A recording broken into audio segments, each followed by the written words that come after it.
Dari reruntuhan Singasari, dari kejaran Mongol, dari hutan liar bernama Tarik, lahirlah kerajaan terbesar yang pernah berdiri di Nusantara, Majapahit. Tapi bagaimana semua itu bermula? Assalamualaikum warahmatullahi wabarakatuh. Halo teman-teman sejarah Nusantara, selamat datang kembali di channel ini. Kalau kalian suka cerita-cerita sejarah epik seperti Majapahit ini, jangan lupa subscribe, like, dan tinggalkan komentar. Sekarang, mari kita kembali ke tahun 1293, saat satu orang buronan mengubah takdir Jawa. Tahun 1292 dan 1293 adalah dua tahun yang terasa seperti satu rentetan mimpi buruk bagi tanah Jawa. Seluruh pulau dipenuhi kepulan asap perang, suara logam beradu, dan langkah pasukan yang tidak lagi mengenal siapa kawan dan siapa lawan. Seolah-olah para dewa sendiri menutup mata sejenak, membiarkan manusia berebut tahta dengan cara yang paling kelam. Singasari, kerajaan besar yang selama puluhan tahun berdiri kokoh, runtuh dalam satu malam tragis ketika Jayakatwang dari Kediri melakukan pemberontakan. Raja Kertanegara yang selama ini menjadi poros kekuasaan di Jawa gugur. Istana Singasari yang dulu megah berubah menjadi lokasi pembantaian. Api berkobar di desa-desa. Para bangsawan tersisa saling mencurigai dan seluruh tatanan kehidupan runtuh seperti pasir tersapu ombak. Di tengah kehancuran itu, satu nama masih disebut-sebut dengan bisik-bisik penuh harap, Raden Wijaya. Ia bukan hanya menantu Kertanegara, tetapi juga seorang bangsawan muda yang dikenal cerdas, licin, dan memiliki kemampuan membaca keadaan dengan tajam. Ketika istana Singasari jatuh, ia melarikan diri bukan untuk menyelamatkan diri semata, melainkan karena ia tahu perang yang sesungguhnya baru dimulai. Dan ia benar. Tak lama setelah Jayakatwang merayakan kemenangannya, datanglah badai yang jauh lebih besar. Pasukan Mongol. Armada besar dari Kubilai Han yang datang membawa dendam lama terhadap Kertanegara, mengira masih akan menghadapi Singasari. Mereka tak tahu bahwa kerajaan itu sudah hancur sebelum mereka tiba. Kekacauan menjadi semakin tak terduga. Dan di tengah pusaran kekuatan raksasa, Wijaya mengambil keputusan paling berani sepanjang hidupnya. Ia bekerja sama dengan pasukan Mongol untuk menghancurkan Jayakatwang. Rencana itu berhasil. Kediri runtuh. Jayakatwang ditangkap. Wijaya kembali memegang kendali. Namun ada satu hal yang tak pernah dilupakan oleh Raden Wijaya. Pasukan Mongol tak mungkin bertahan lama di Jawa tanpa menimbulkan masalah baru. Dan sebelum kekuatan besar itu menyadari bahwa mereka telah diperalat, Wijaya melakukan langkah brilian yang akan dicatat sejarah, menyerang balik Mongol ketika mereka lengah. Dengan pasukannya sendiri, ia mengusir tentara terbesar di dunia pada masa itu. Dan pada hari itu, ketika kapal-kapal Mongol berlayar pulang sambil menanggung malu, sebuah momen hening terjadi dalam hidup Wijaya, seperti jeda kecil di antara dua badai besar. Untuk pertama kalinya, sejak kehancuran Singasari, ia tidak lagi dikejar, tidak lagi bersembunyi, tidak lagi berperang demi bertahan hidup. Ia berdiri sebagai seorang pemimpin tanpa raja di atasnya, tanpa pasukan asing di belakangnya, tanpa ancaman yang mengintai di setiap sudut. Namun pada saat yang sama, ia juga berdiri tanpa kerajaan, tanpa istana, tanpa tanah kekuasaan yang jelas. Inilah paradoks yang dihadapi Raden Wijaya. Ia adalah pemenang, tetapi juga seorang yang tidak memiliki tempat untuk memerintah. Dan di antara reruntuhan Singasari yang membara, dan pasukan Mongol yang menghilang di Cakrawala, ia tahu satu hal dengan sangat pasti. Inilah saatnya membangun segalanya dari awal. Maka Wijaya kembali ke tempat yang dulu menjadi titik pelariannya, sebuah hutan lebat bernama Tarik. Bagi banyak orang, Tarik hanyalah kawasan terpencil, penuh semak, penuh harimau, penuh misteri. Namun bagi Wijaya, Tarik adalah kanvas kosong. Tanah tanpa tuan, tanah tanpa sejarah, tanah yang belum memiliki identitas. Dan tanah seperti itulah yang paling mudah diubah menjadi apapun yang diinginkan seseorang yang memiliki visi besar. Di dalam kesunyian hutan Tarik, ia berdiri sambil mengamati pepohonan yang menjulang, tanah liat yang lembab, dan udara yang dipenuhi aroma dedaunan basah. Ia memejamkan mata sejenak, dan dalam imajinasinya, ia melihat sesuatu yang sama sekali berbeda. Ia melihat kota. Ia melihat keraton, ia melihat jalan-jalan besar, pasar, lumbung padi, dan dermaga perdagangan. Ia melihat masa depan.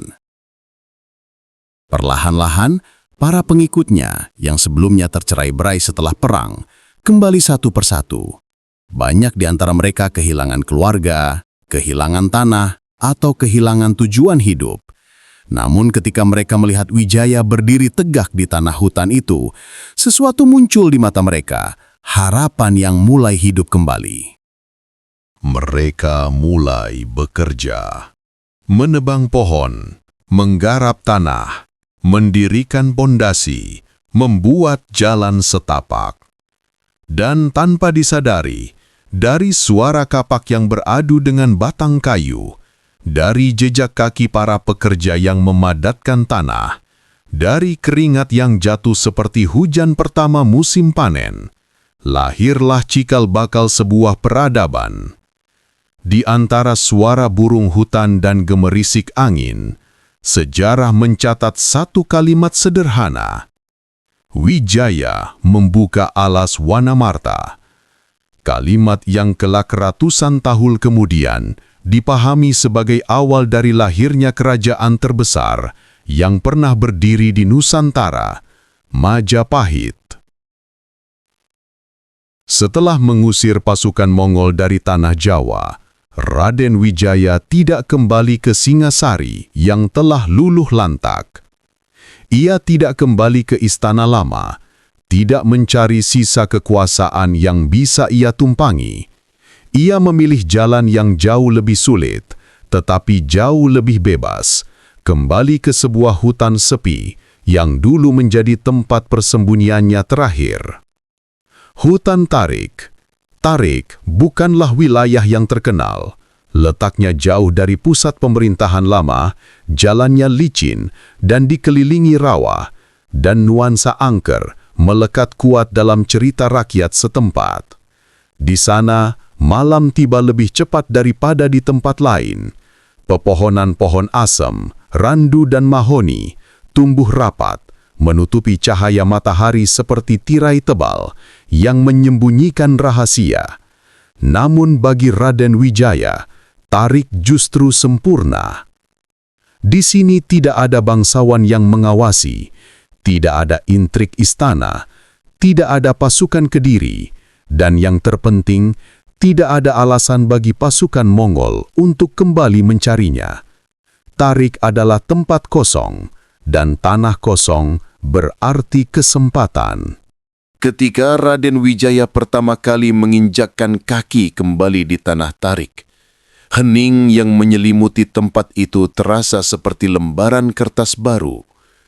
Daun kering berjatuhan, angin tipis menyusup di antara pepohonan, dan aroma tanah basah menyelimuti seluruh udara.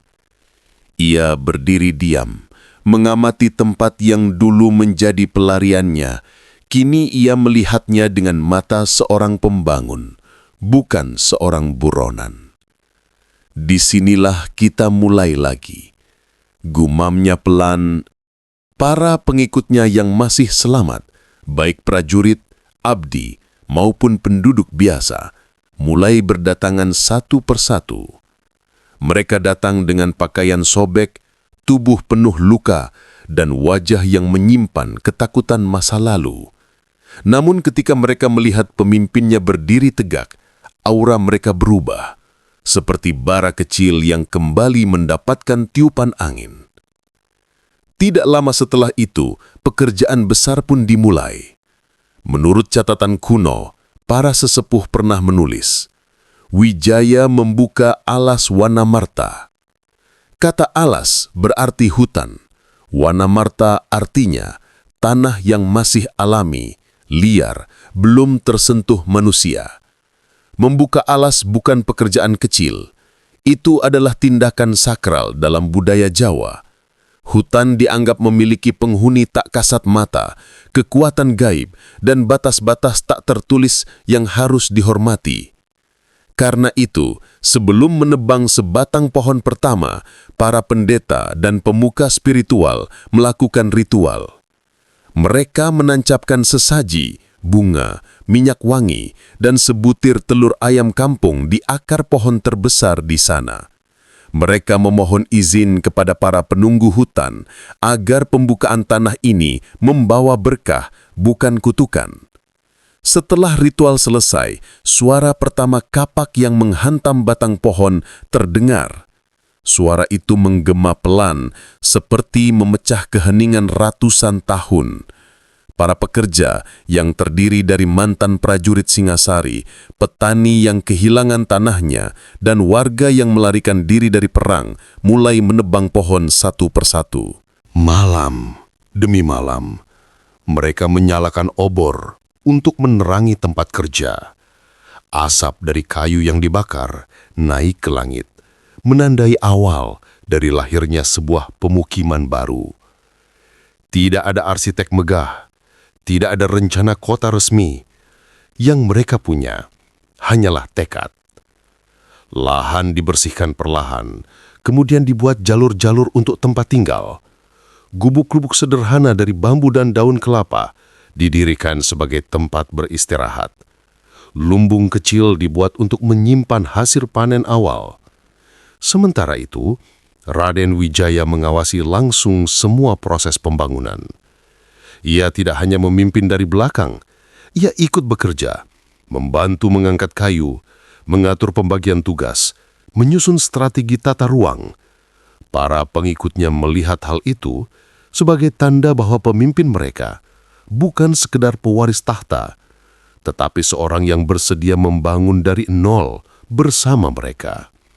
Suatu hari, seorang pengikut membawa sebutir buah kecil berwarna hijau kekuningan. "Baginda, di hutan ini banyak sekali buah ini jatuh bertebaran. Rasanya pahit sekali."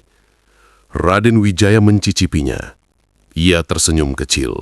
Buah itu adalah buah maja. Dan pahitnya seperti mengingatkan mereka semua pada masa-masa gelap yang baru saja lewat. Pengkhianatan, perang, kehilangan, kehancuran. Namun pahit itu juga menjadi simbol kekuatan. Karena dari rasa pahit itu, kehidupan baru sedang tumbuh.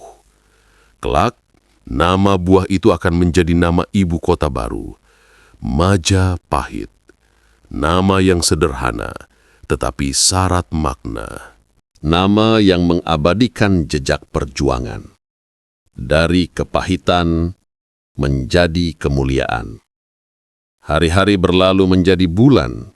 Hutan tarik perlahan berubah. Suara burung hutan digantikan suara orang bergotong royong. Tanah liat yang lembab berubah menjadi jalan setapak. Di beberapa tempat, rumah-rumah kayu mulai berbaris rapi. Orang-orang dari desa jauh mulai mendengar kabar. Raden Wijaya membangun pemukiman baru. Di sana semua orang bisa mulai dari awal. Di sana, masa depan masih kosong dan masih bisa diisi. Dan mereka datang, perempuan, laki-laki, tetua, anak-anak, semua membawa harapan. Tanpa mereka sadari, di hutan yang dulu angker itu, roda sejarah sedang berputar. Apa yang mereka bangun bukan hanya desa sementara, tetapi fondasi dari sebuah kerajaan. Tarik yang dulu sepi, gelap, dan dianggap tak berarti, pelan-pelan berubah menjadi pusat kehidupan baru. Dan dari tempat inilah, dalam waktu yang tidak lama lagi, akan berdiri kerajaan yang namanya bergema dari Burma hingga Maluku, dari Champa hingga Tiongkok. Semua itu bermula dari satu langkah sederhana, membuka alas Wanamarta. Pembangunan Tarik hanyalah langkah pertama, sebuah fondasi fisik untuk berdiri kembali. Namun, sebuah kerajaan tidak pernah lahir hanya dari tanah yang dibersihkan dan fondasi yang didirikan. Kerajaan lahir dari loyalitas, dari dukungan, dari pengakuan. Dan setelah hutan Wanamarta mulai terbuka, Raden Wijaya tahu bahwa kini saatnya mengumpulkan kekuatan, baik dari mereka yang setia maupun dari mereka yang dulu tercerai-berai oleh kekacauan. Setelah runtuhnya Singasari, banyak tokoh penting hilang dalam carut-marut peperangan. Ada yang terbunuh, ada yang melarikan diri, dan ada yang menghilang tanpa kabar. Tetapi ada pula mereka yang masih setia pada garis Kertanegara dan pada sosok Raden Wijaya. Nama yang paling dikenal adalah Nambi, anak dari Mahapatih Kebo Anabrang, salah satu tokoh besar Singasari. Nambi dikenal sebagai seseorang yang mampu membaca situasi politik dengan sangat jeli. Wibawanya kuat, tutur katanya halus, dan ia dihormati oleh banyak prajurit. Nambi tidak hanya menjadi tangan kanan Wijaya, tetapi juga jembatan antara pemimpin dan rakyat biasa.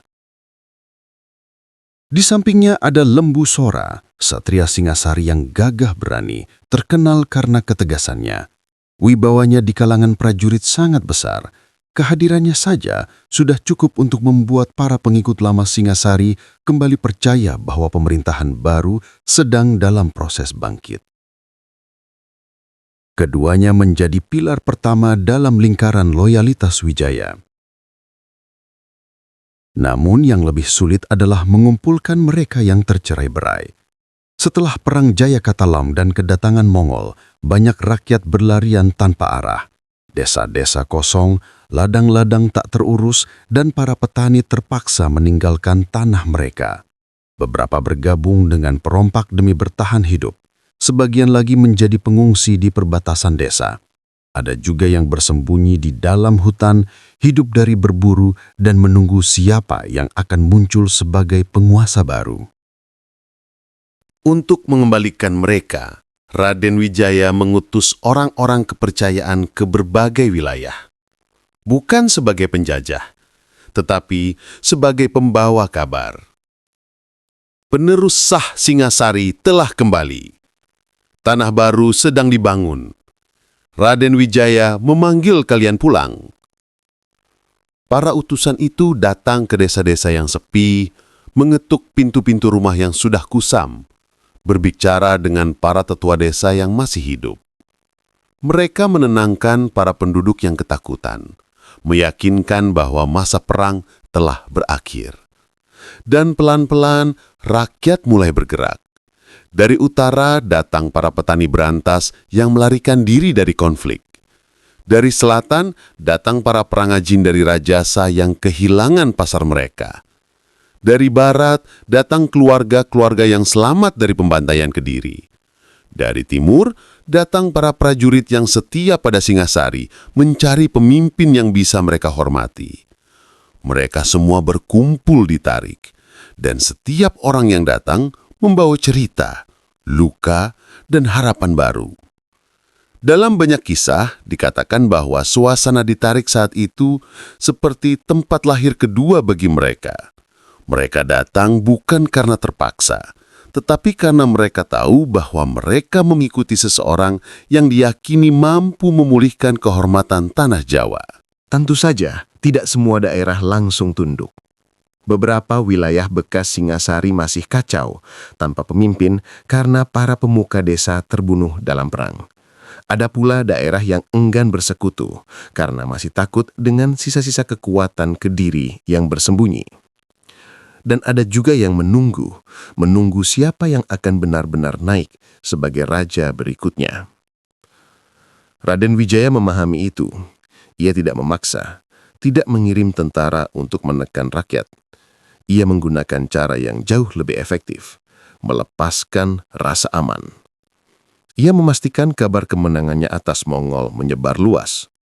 Ia memastikan bahwa para utusannya bersikap adil, tidak semena-mena. Ia memastikan bahwa Tarik berkembang cukup pesat, sehingga menjadi contoh hidup bahwa ia bukan hanya pewaris tahta, tetapi pembangun masa depan. Dan itu berhasil. Ketika rakyat melihat Tarik, mereka tidak melihat sisa-sisa Singasari. Mereka melihat sesuatu yang baru dan bersih. Struktur pemerintahan sederhana dibangun di sana. Dewan kecil, pembagian tugas, penjaga keamanan, tempat rapat umum. Untuk pertama kalinya sejak Singasari runtuh, banyak daerah kembali memiliki alasan untuk setia. Pada malam hari, ketika pekerjaan terhenti dan obor dinyalakan, Raden Wijaya sering duduk bersama Nambi dan Lembu Sora di depan api unggun. Mereka membicarakan keadaan desa, pergerakan daerah-daerah lain, dan peluang masa depan. Dalam sebuah percakapan yang dicatat oleh beberapa sumber kemudian, Wijaya pernah berkata, "Singasari runtuh bukan karena rakyatnya lemah, tetapi karena para pemimpinnya tidak bersatu. Jika kita ingin membangun kembali, kita harus mulai dari persatuan." Dan itulah yang ia lakukan. Ia tidak hanya mengumpulkan prajurit, ia mengumpulkan masa depan, ia mengumpulkan kepercayaan, ia mengumpulkan legitimasi. Dalam waktu yang tidak lama, ketika cukup banyak daerah kembali tunduk dan rakyat mulai percaya bahwa ia adalah pewaris sah Kertanegara, satu kenyataan menjadi jelas. Tanah Jawa memiliki pemimpin baru. Dan dunia pun tahu, Raden Wijaya bukan lagi seorang buronan, bukan lagi pelarian, bukan hanya satu dari banyak bangsawan yang selamat. Ia sedang mengumpulkan kekuatan untuk menjadi raja. Angin pagi berembus perlahan di atas dataran tinggi Trowulan ketika matahari pertama bulan Jaiyishta mulai menyingkap kelopak cahaya keemasan. Embun yang menggantung pada daun-daun kelapa memantulkan kilau seperti serpih perak. Seolah-olah alam pun sengaja berdandan menyambut hari paling bersejarah itu. Hari ketika Raden Wijaya akan dinobatkan sebagai Raja pertama Majapahit, bergelar Kertarajasa Jayawardana. Trowulan, yang selama beberapa tahun terakhir hanyalah permukiman para pelarian, pekerja ladang dan prajurit sisa Singasari, kini berubah menjadi pusat kegiatan tak berkesudahan. Pondok-pondok bambu telah berganti menjadi bangunan kayu besar. Barak-barak prajurit disusun rapi. Jalur-jalur tanah dipadatkan hingga tampak seperti jalan resmi kerajaan. Dan yang paling mencolok, Balairung Agung yang baru selesai dibangun 3 minggu sebelumnya berdiri megah dengan ukiran naga, garuda dan bunga teratai menghiasi pilar-pilarnya. Di tengah semua hiruk-pikuk itu, terdapat satu sosok yang berdiri dengan perasaan paling kompleks di antara semua orang. Raden Wijaya.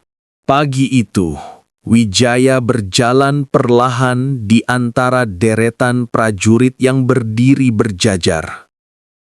Mereka mengenakan baju zirah sederhana, belum sebagus pasukan kerajaan besar, namun wajah mereka bersinar bangga. Sebagian dari para prajurit itu dulu adalah teman masa pelarian di hutan Tarik. Ada pula bekas prajurit Singasari yang lolos dari pembantaian Jayakatwang. Dan sisanya adalah petani Trowulan yang turun menjadi ksatria demi menjaga tanah baru mereka. "Duh Gusti, sang raja lewat," bisik seorang ibu sambil mendorong anaknya ke samping jalan. Raden Wijaya dengan pakaian serba putih hanya tersenyum lembut. Ia belum memikirkan kemegahan raja. Yang ada di benaknya hanyalah perjalanan panjang yang membawanya ke titik ini. Ia pernah menjadi menantu Raja Kertanegara dari Singasari, pernah terpaksa melarikan diri dari kejaran Jayakatwang, pernah membangun hutan tarik dari tanah kosong menjadi pusat harapan baru, pernah memimpin pasukan Mongol dan Jawa dalam satu garis serang yang absurd, dan sekarang ia berdiri sebagai satu-satunya pewaris sah kekuasaan Singasari. Namun ia tahu, menjadi raja bukan sekadar duduk di singgasana. Ini adalah awal dari perjalanan yang jauh lebih sulit. Di sisi timur Balairung, para pendeta Siwa, Buddha, dan agama kepercayaan Jawa kuno bergantian menyusun sesaji. Majapahit kelak akan menjadi kerajaan plural, bahkan sebelum lahir pun sudah jelas kelak akan menaungi banyak keyakinan dan budaya. Berjajar di meja panjang terdapat tumpeng raksasa, buah maja yang konon menjadi asal nama Majapahit karena rasanya pahit, bunga kantil dan melati, kendi berisi air suci dari berantas. Para pendeta menabur bunga sambil melantunkan mantra-mantra kuno. Di luar pendopo, masyarakat berbondong-bondong berdatangan. Dari desa-desa sekitar Tarik, Kedu, Daha, Tumapel, hingga para pengungsi dari Kediri bagian selatan. Banyak di antara mereka masih trauma oleh perang, tetapi hari itu, wajah-wajah letih itu berubah menjadi penuh harapan. Mulai sekarang, kita punya raja baru, kata seorang lelaki tua sambil menatap langit. Mudah-mudahan Majapahit nggak kayak Singasali, naik sementar, jatuh dibunuh orang dalam. Kalimat itu sederhana, tapi sangat benar. Bayang-bayang pengkhianatan Jaya Katuang masih menghantui. Di sisi paling luar, berdiri seorang tua dengan mata yang sulit ditebak. Arya Wiraraja, salah satu tokoh paling licik, sekaligus paling berpengaruh dalam sejarah Raden Wijaya. Dialah yang membantu Wijaya melarikan diri. Dialah yang menyarankan bermukim di hutan Tarik. Dialah yang merancang strategi kombo Jawa-Mongol melawan Kediri. Dan kini, dialah salah satu yang paling bangga. Namun kedalaman pikirannya tak pernah bisa ditebak. Majapahit lahir, tapi ingat Wijaya, kekuasaan tidak pernah sepi dari lubang-lubang gelap.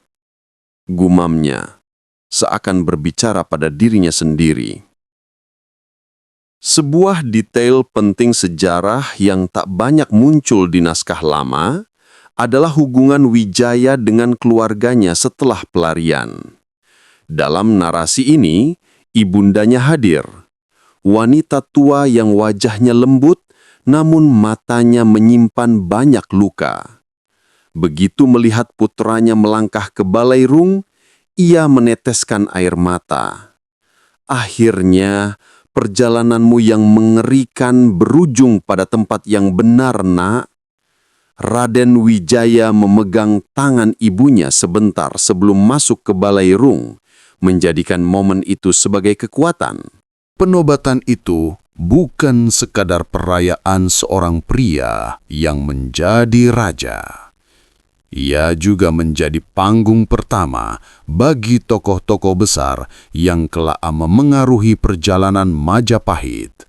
Nambi, putra Wiraraja, sangat setia pada Wijaya. Lembu Sora, sahabat dan panglima yang kelak bernasib tragis. Ranggalawe, prajurit jujur dan keras kepala. Gajah Biru, pendekar besar dari Pajang. Kuda Demak, panglima asal pesisir yang kelak berperan dalam perdagangan. Masing-masing memiliki wajah berseri-seri. Meski di balik itu telah tersimpan bibit-bibit konflik masa depan. Namun hari itu semuanya terlihat seperti keluarga yang kompak, atau setidaknya pura-pura begitu. Sebelum memasuki Balairung, Raden Wijaya duduk di altar batu. Para pendeta memercikkan air dari sungai Brantas, dilanjutkan dengan dupa harum yang menyala. "Wahai calon raja," ucap pendeta tertinggi, suaranya berat, seperti letusan kawah. "Air ini adalah saksi bumi. Dupa ini adalah saksi langit. Hari ini, engkau bukan lagi hanya manusia biasa. Engkau adalah penjaga keseimbangan." Wijaya menunduk, kedua matanya terpejam. "Semoga aku mampu, wahai para leluhur," gumamnya dalam hati. Setelah pemandian suci, seorang empu tua membawa sebuah keris di atas baki perak. Keris itu memiliki pamor bergelombang dengan kilau kehijauan, seolah memiliki nyawa. Ini adalah Kiai Naga, warisan Tumapel. Bagai naga, ia menuntut pemilik yang berhati teguh. Empu itu menyerahkan keris tersebut ke tangan Wijaya dengan penuh hormat. Pada momen itu, seluruh Balairung hening. Bahkan angin pun seperti berhenti. Singgasana Majapahit yang dibuat dari kayu jati utuh dihiasi pahatan kala dan garuda. Ketika Wijaya menaiki 3 anak tangga menuju kursi itu, seluruh ruangan menahan nafas.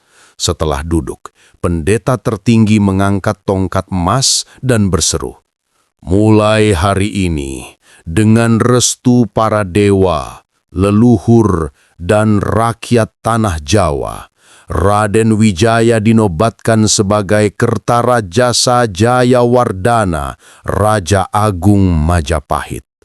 Gemuruh sorak membelah udara, bendera-bendera berkibar, gamelan meledak merdu. Kertarajasa berdiri, suaranya tegas namun tenang. "Wahai rakyat Majapahit," katanya, "aku bukan raja yang lahir dari kemewahan.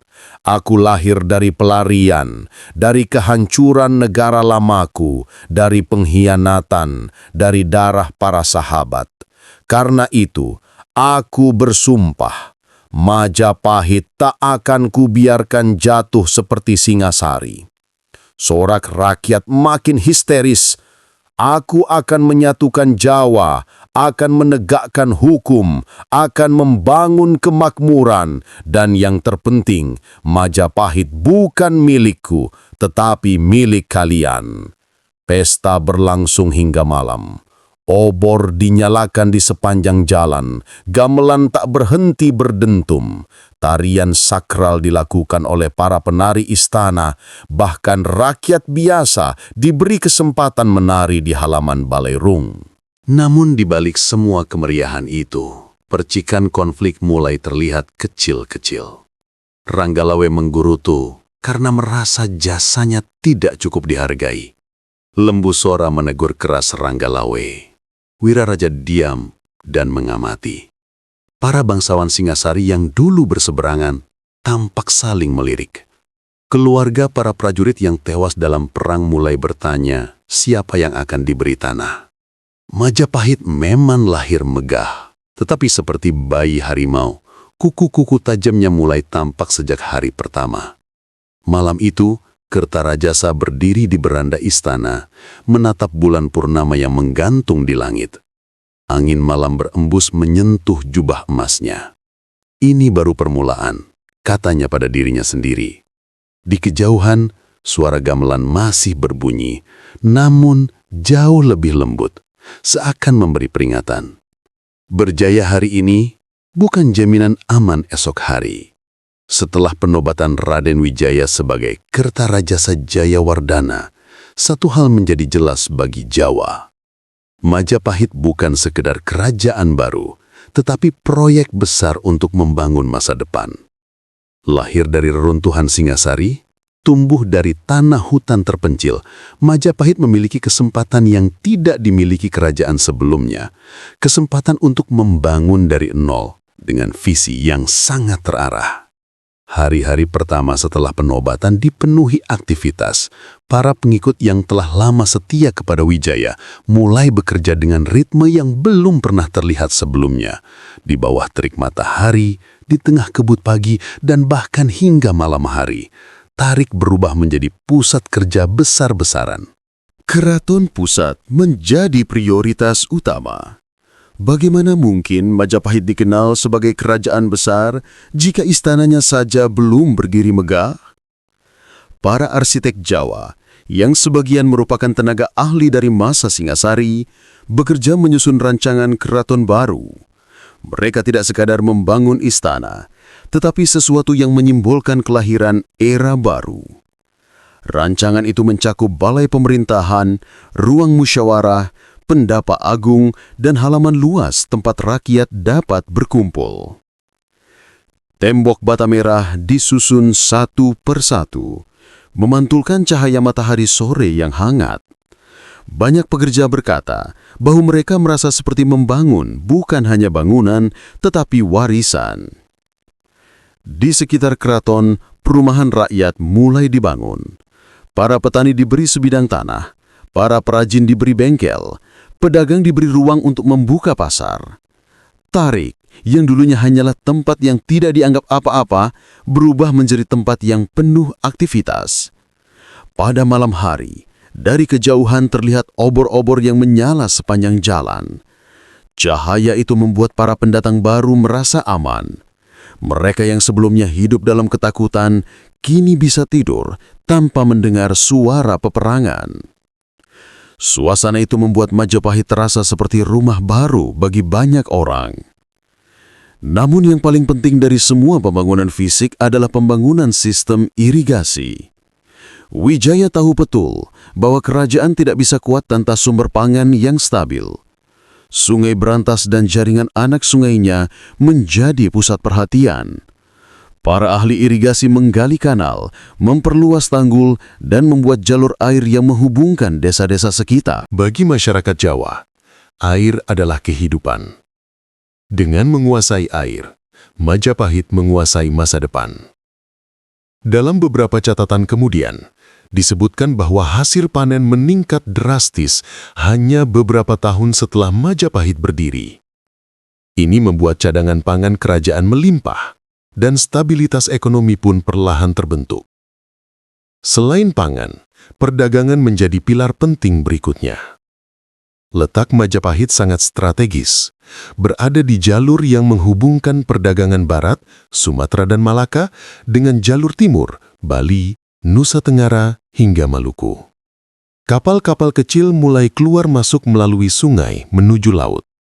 Pedagang asing dari Cina, India, Campa, Siam, dan Arab mulai berdatangan, membawa kain, keramik, rempah, dan logam. Pelabuhan kecil dibangun di tepi sungai. Gudang-gudang perdagangan mulai berdiri. Untuk pertama kalinya setelah kekacauan panjang, Jawa terdengar ramai oleh suara tawar-menawar antar para pedagang. Majapahit tumbuh. Bukan hanya sebagai kerajaan agraris, tetapi juga pusat perdagangan internasional. Selain fisik dan ekonomi, pembangunan yang tidak kalah penting adalah struktur pemerintahan. Kertarajasa membentuk dewan-dewan kecil untuk mengatur berbagai urusan: pertanian, pertahanan, perdagangan, hukum, hubungan antar daerah. Para pejabat dipilih bukan hanya karena keturunan, tetapi karena kemampuan. Inilah salah satu ciri unik Majapahit yang membuatnya bertahan dan berkembang begitu cepat. Wijaya bukan raja yang hanya ingin dihormati, tetapi raja yang ingin memastikan mesin pemerintahannya berjalan dengan baik. Dalam setiap rapat besar, ia mendengarkan pendapat dari para pemuka desa, para komandan prajurit, dan para penasehatnya. Di bawah kepemimpinannya, Majapahit bukan hanya kerajaan yang lahir dari kemenangan, tetapi dari kerja keras kolektif. Pada suatu senja, saat matahari turun perlahan di balik pepohonan Wanamarta yang kini mulai bersih, Wijaya berdiri di atas pelataran keraton yang hampir selesai. Ia melihat ke arah desa yang hidup, asap dapur naik dari atap rumah, suara anak-anak berlarian terdengar, dan para prajurit berlatih membentuk barisan. Ia kemudian berkata kepada Nambi, "Kerajaan bukan hanya mahkota dan tembok. Kerajaan adalah rakyatnya. Jika rakyat sejahtera, maka Majapahit akan berdiri lebih lama daripada yang bisa kita bayangkan." Kata-kata itu akhirnya menjadi roh Majapahit. Majapahit yang baru lahir itu adalah perpaduan sempurna antara visi, kerja keras, dan harapan. Dalam waktu yang sangat singkat, kerajaan yang bermula dari tanah hutan kecil berubah menjadi pusat peradaban yang bersinar. Namun, kejayaan awal itu hanyalah awal dari perjalanan panjang. Karena saat Majapahit semakin terang, bayang-bayang ancaman pun semakin jelas. Kekuatan besar selalu menarik iri, ambisi, dan pemberontakan. Tetapi itu adalah cerita untuk bab berikutnya. Untuk saat ini, satu hal tidak bisa dibantah. Majapahit telah berdiri tegak, bukan sebagai desa kecil, tetapi sebagai cikal bakal imperium terbesar dalam sejarah Nusantara. Majapahit telah berdiri. Keratonnya menjulang. Pasar mulai ramai. Para pedagang asing datang silih berganti membawa kabar dunia luar. Sungai Brantas kembali menjadi urat nadi kehidupan. Bagi banyak rakyat, masa gelap Singasari hanyalah kenangan buruk yang perlahan terlupakan. Namun, sejarah jarang memberi hadiah tanpa harga.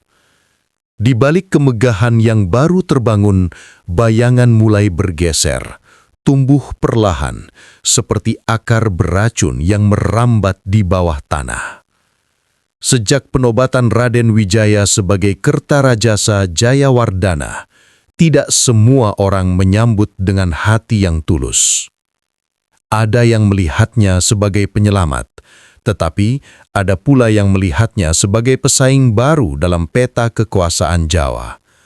Beberapa bangsawan yang dulu setia kepada Singasari merasa bahwa kedudukan mereka tergeser. Mereka yang sebelumnya menduduki jabatan penting kini harus berbagi pengaruh dengan orang-orang kepercayaan Wijaya. Sementara itu, sisa-sisa pendukung dinasti Kediri masih hidup, bersembunyi, dan menunggu kesempatan untuk membalas kekalahan. Majapahit belum benar-benar aman. Di istana, laporan-laporan mencurigakan mulai berdatangan. Ada desa yang menolak membayar pajak. Beberapa bangsawan jarang menghadiri upacara istana. Di perbatasan timur, sekelompok orang mengadakan pertemuan diam-diam. Meski tampak kecil, semua tanda itu menunjukkan satu hal: ketidakpuasan sedang tumbuh. Para penasihat kerajaan mulai gelisah. Nambi, yang dikenal berhati lembut tetapi sangat peka terhadap tanda-tanda politik, mendekati Raden Wijaya suatu malam. "Baginda," katanya, "kita telah membangun dinding dan pasar, tapi kita belum selesai membangun hati manusia. Disitulah ancaman terbesar kita." Wijaya hanya menatap api yang menari di tengah pendapa. Dalam sinarnya, tampak bayangan panjang yang bergerak seolah mewakili ancaman yang tak terlihat. Di luar istana, para prajurit yang dulu berjuang dalam perang Mongol kini tersebar di berbagai wilayah. Mereka ditugaskan menjaga desa, membangun pos-pos kecil, dan memastikan keamanan. Namun beberapa dari mereka merasa kecewa karena tidak mendapatkan jabatan yang mereka harapkan. Ketidakpuasan kecil itu, jika dibiarkan, bisa menjadi bara. Lembu Sora juga mendengar kabar bahwa beberapa bekas prajurit Kediri mencoba kembali menggalang kekuatan. Mereka menyusup ke desa-desa terpencil, meyakinkan rakyat bahwa Majapahit tidak lebih baik dari penguasa lama. Kata Lembu Sora, "Setiap kerajaan baru selalu punya musuh-musuh yang belum terungkap. Namun ancaman eksternal bukanlah satu-satunya masalah. Dalam level pejabat tinggi, intrik mulai tumbuh. Beberapa pejabat iri pada kedekatan Nambi dengan raja.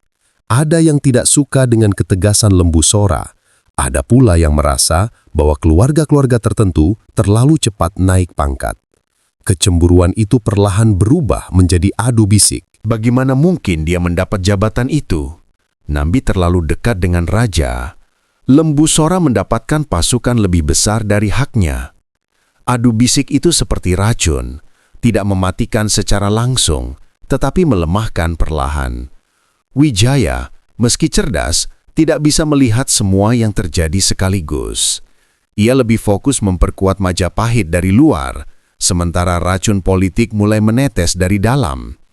Di tengah ketegangan politik itu, ancaman lain datang dari luar Majapahit. Beberapa kerajaan kecil di Nusantara merasa terganggu dengan kebangkitan Majapahit. Mereka khawatir kerajaan baru ini akan mengambil wilayah dagang atau mempengaruhi stabilitas politik. Dari Bali, beberapa penguasa lokal mempertegas hubungan. Dari Sunda, kabar-kabar kehati-hatian muncul. Dari Maluku, para pedagang mencatat bahwa harga rempah mulai berubah akibat pengaruh Majapahit. Kekuatan baru selalu menciptakan gelombang, dan gelombang itu bisa menjadi badai. Namun ancaman terbesar bukanlah kerajaan luar, bukan pula sisa Kediri, dan bukan hanya intrik pejabat. Ancaman terbesar adalah ketidakpercayaan yang tumbuh di dalam hati orang-orang istana sendiri. Sebuah kisah menyebutkan bahwa suatu malam, seorang pejabat tinggi Majapahit menutup pintu rumahnya dan mengadakan pertemuan rahasia. Mereka membicarakan bagaimana kekuasaan di Majapahit bisa berubah dan bagaimana mereka bisa memperkuat posisi masing-masing. Mereka tidak merencanakan pemberontakan, belum. Tetapi benih itu mulai tumbuh, dan sejarah membuktikan setiap pemberontakan besar selalu dimulai dari benih kecil yang diabaikan.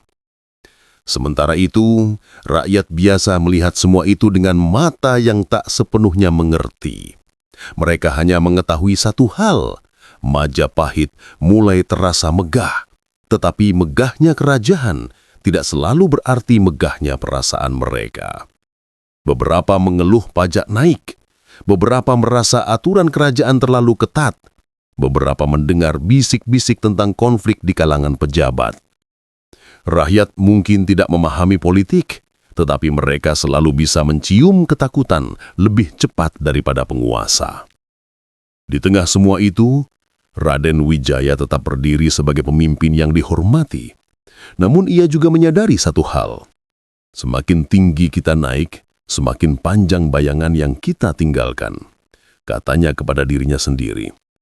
Dan bayangan itu kini mulai menutupi banyak tempat di Majapahit. Bayangan yang kelak akan meledak menjadi konflik, bayangan yang akan menciptakan pemberontakan pertama dalam sejarah Majapahit, bayangan yang akan menguji kerajaan ini dari dalam lebih berat daripada musuh luar manapun. Namun, itu adalah kisah untuk bab berikutnya. Untuk saat ini, satu kebenaran tidak bisa disangkal. Di balik kemegahan Majapahit, sesuatu yang gelap telah tumbuh. Dari pelarian menjadi pendiri kerajaan. Dari hutan menjadi ibu kota. Dari masa pahit menjadi kejayaan Nusantara. Begitulah kelahiran Majapahit, awal dari legenda yang akan mengguncang sejarah selama berabad-abad.